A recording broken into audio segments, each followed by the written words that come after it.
your business. I am your girl, Tesa Tiara. Thank you so much for joining me today. So as you can tell by the title, today's topic is going to be about starting your business.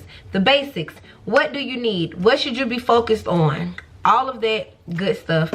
I have a list of notes here, so if you see me looking down, that is what I'm looking at. As a matter of fact, I'm gonna kind of prop it up right here, but if you see me kind of look away from the camera, that is what I am looking at.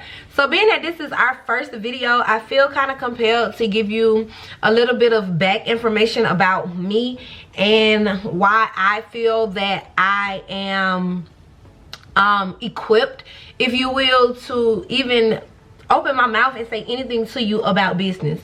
So like I said, my name is Tesa and I have been a business owner for 7 years now. I've always known I wanted to go into business for myself. That was, you know, never nothing that I didn't know. I've known I wanted to do or own my own business since high school. It was never, what I wanted to do has changed over the course of the years, yes, but ultimately knowing that I wanted to be an entrepreneur was already established as a teenager for me. So I started a business. Actually, I was selling kids clothes. I wasn't always selling adult clothes. I was selling kids clothes. And then over the course of the years, I incorporated women's clothing. And then a few years after that, I decided to cut kids clothes off completely and just focus on women clothing. And it brings me here to you guys today. So like I said, I've been in business for 7 years. I've had a lot of trials and tribulations in business. I have definitely had my share of hills and valleys, but I am still standing and I got a grasp on this thing now, child. So I know everything that I know, and I learned everything that I learned so that I can share all of that knowledge with you guys.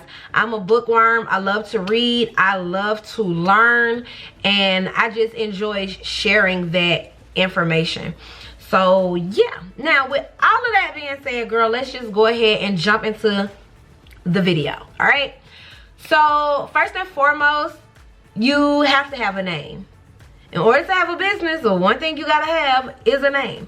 So when you are thinking about this name, one, you want to make sure that it even makes sense. Two, and these are just going to be a couple of tips, I guess. I don't know. However, we're just going to go with the flow. Okay, we're going to go with the flow. Get your pen, get your paper, take notes, and keep up. But yeah, so you want to make sure that your name matches the business. Okay, you want to make sure that the name makes sense. You want something that is going to roll off the tongue. You don't want anything that is going to be too hard to spell, too hard to pronounce, or too hard to remember. Okay, if I can't remember it, I'm not studying it. If I can't pronounce it, how am I going to tell somebody else what the name of it is? And if I cannot spell it, how am I going to get to your website? So all of that is important information when it comes down to your name. And try not to misspell words. A lot of people think that misspelling words make them original. No. You want to make sure that your business name is timeless. Misspelling words might not be in 10 years from now. People might look at it and be like, what? So do not misspell words if you can, okay? Another thing, you want to make sure that you are zeroed in on your target audience. Knowing your target audience is extremely important. You're probably going to hear me talk about target audiences on every video, no joke. So really zone in on your target audience. You need to know more than just they're women between the ages of 18 and 65. That is not a target audience. When I ask you, if you book a coaching session with me and I ask you who is your target audience, I need you to riddle off me the details about your target audience, like you can riddle off me the details of your best friend. Okay? I want to know what the hobbies are. Where do they hang out at on social media? What accounts do they follow when they're on social media? How do they like to dress? How old are they? Where are they from? Do they have kids? Do they work? If they do work, how much money do they make? I want to know all of that. You need to know all of that. Knowing your target audience is extremely important, because once you understand who you are targeting, you now know how to talk to them when you are targeting them. I cannot be targeting my great grandma and Sister Mary Clary and the usher board and and the women that like to sit on the front pew of the church and be talking about, hey sis. What? No. Know your target audience, okay? Because you got to know how to communicate with these people. You got to know the language they speak. You got to know what's going on in their lives. If you don't know these things, how can you talk to them? How can you communicate with them? How can you get their attention? You can't, all right? Another thing is going to be research the supply list. What all do you need in your business is what you have to ask yourself. If you know you need tissue paper, you need tissue paper. Poly mailers, you need some new scissors if you need new scissors. I don't know. If you need a printer so that you can print out your shipping labels, you need to go on Amazon. You need to order shipping labels. You need inventory. You want boxes. You need to write down every possible thing that you can think of that you are going to need when you start your business. And then after you do that, you're then going to go and price check those things. That way you have an idea of what your startup cost is going to be. If you're thinking about starting a business, I'm pretty sure you've heard the words startup cost. Don't skip that step. You need to know. Don't just be out there winging it. You need to know what you're doing. You need to be prepared. These are one of the first steps in being prepared for a business. Everything in your business is preparation. If you do not prepare for things in your business, it will crash. Okay? So, yeah. Price it all out. Figure all that out. Write it down. And then there you go. Another thing is going to be for you to set realistic goals. Okay? A lot of us look at other people on social media and we feel like that's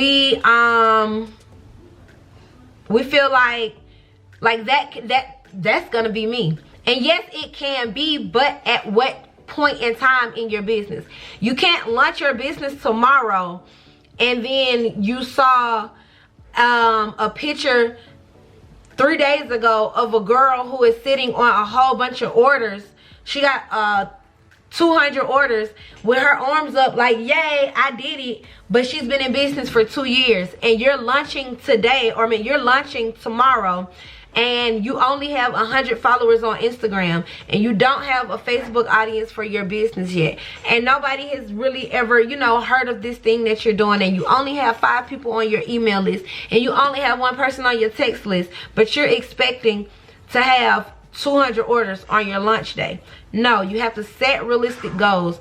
When you start your website on Shopify, make sure you're keying in wholesale prices, because what it's going to do, there's an app that I can talk to you guys about like in a later video, but you will be able to look at the pricing of all of this inventory and it will add up everything for you. It'll let you know, hey, you can possibly make $10,000 off this inventory, or you can possibly make $300 off that inventory. So if you know that you can make $300 off the inventory, now you can make a realistic goal as to how much you want to make.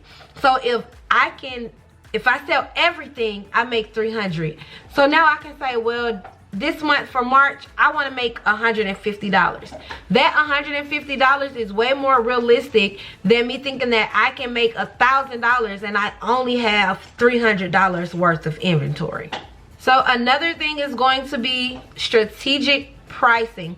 I talk to so many business owners who have absolutely no strategic pricing whatsoever. They bought the stapler, or a lot of you guys like to say, hey, I bought this stapler for $2. I'm going to sell this stapler for $4. That way, I made my money back and I made a $2 profit. Yeah, it sounds good, but it's not. At the end of the day, let's say you, okay, first and foremost, you always want to leave yourself room for sales and promotions. All right, so your business birthday might come around, and since it's your business birthday, you might decide, I want to do a 50% off sale on staples, on staplers and staples, right? And you do that 50% off sale, you didn't make any money off of this. You only made the money back that you spent because you didn't leave yourself room to for sales and promotions. So that means you made absolutely no profit off of this stapler. Don't do that at all. We will definitely again go over we're gonna go over pricing. It just won't be in this video, but because when we do pricing, I want you guys to really be able to like zero in on just that. It's going to be a video for itself. So, but yes, definitely make sure that you have strategic pricing. This one here, create a website. Say it again for the people in the back. Create a website. Stop telling people to DM you to order. You're leaving money on the table and it's not professional. I don't want to DM you to order anything. I don't have to DM Amazon. I don't have to DM Walmart. I don't have to DM Fashion Nova. I don't have to DM Nike. I don't have to DM Foot Locker. I don't have to DM Journeys. Why do I gotta DM you? No. Here's another look at why telling people to DM you is kind of sketchy. So let's say I'm scrolling on my phone at 3 o'clock in the morning because I had to go pee, so I'm up, and you're asleep. Now I'm scrolling on your Instagram and I see a dress that I might just be interested in, but it says DM me to order. So I DM, hey girl, I'm just trying to check out that cheetah print dress for $23 that I saw on your Instagram. Get at me when you get a chance.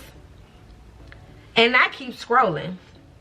And then I stumble upon Fashion Nova, because they sponsored ads rolling, right? And so then I'm like, well, let me see what Fashion Nova got. And then I see a dress similar to the cheetah print dress that you got, and I'm just like, Apple Pay, you just missed out on a sale.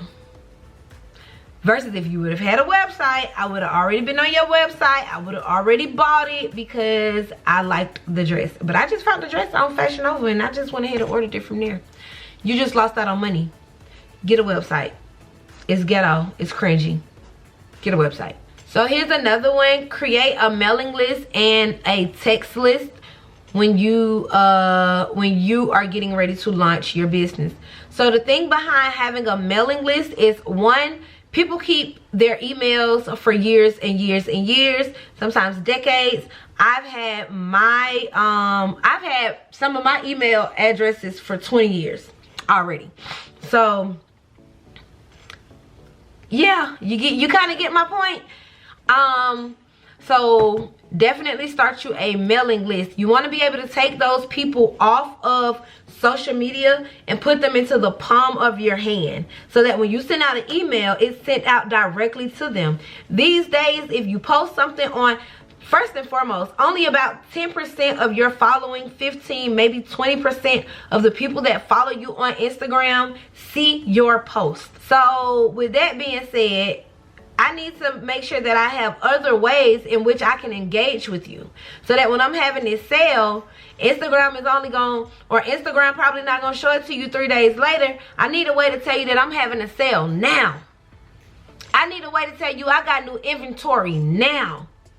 So what I'm going to do is I'm going to let there be a way for you to give me your email address and for you to give me your text messaging address. And that way I have you in the palm of my hand when I need you. You know what I mean? So definitely make sure you have a mailing list. Make sure you have a text list and start collecting those informations, because I can honestly say I make more money from my email list than anything. My email list brings in the bulk of my my money with Color Me Cute. So another thing is going to be take your own pictures. A lot of people still stop stealing pictures. Stop asking the vendors, can you use their pictures, because their pictures are probably stolen. Just take your own pictures. I tell people all the time, if you cannot afford the time and the energy to take your own pictures and be original, then you don't have the time and energy to be an entrepreneur, because that is a small thing that you have to do for your business. If you can't do that and you're not willing to do that, hang it up and go get a job. And I hate to, you know, I know that it may sound like what, but no, I'm serious. This is an industry. You cannot be lazy as an entrepreneur, or your business is going to suffer. Okay? Stop taking people pictures. It's tacky. It's very tacky. All right? Another thing is your logo for your brand. So when it comes down to your logo, let's keep it simple. We're not going to use glitter. We're not going to use crazy fonts that we cannot read or that's hard to read. We're just not going to do that. All right? Keep your logo simple. Google these big name brand logos and you'll see it's very simplistic, okay? So keep it simple. Another thing we're going to talk about is packaging. So some people want to, off the rip, start off with this immaculate packaging that's personalized and geared to their customer. I get it. But what I do want to say is, don't introduce your consumer to something that you cannot keep up with. If you cannot keep up with having personalized packaging, do not start that way. All right? You can always start off with regular packaging and then upgrade as time goes, and your company can take care of itself. But I would not recommend just starting off through the gate, because you're going to get them used to something that you cannot keep up with. Think about when you're dating a man or you're dating a woman, and they start off and they're doing this and they're doing that, and you like, I like this, I like this, I like this, and then it stops. You like, what's going on? So yes, upgrade if you will. Do not downgrade your company. And a bank account. Bank account is the last thing we're going to touch on. So when it comes down to your bank account, I don't care if it is a actual business bank account or if it is a regular personal bank account that you're just using for your business. Regardless of how you decide to do it, just make sure that you have separate accounts so that your business money does not get mixed up with your personal funds. That is not okay. You need to see what your business is making and what is your business taking out without putting it over here. Because what's going to happen is now you're going to start spending your business money and then you're going to go out of business. So don't do that. Definitely separate the money. So that's all I gotta talk about tonight, you guys. I wanted it to be short, simple, and kind of like straight to the point. I hope that this was short enough for you. I hope that you took notes and that you will apply them within your business. And I can't wait to talk to you guys in a later video. Mwah. Love y'all. Bye.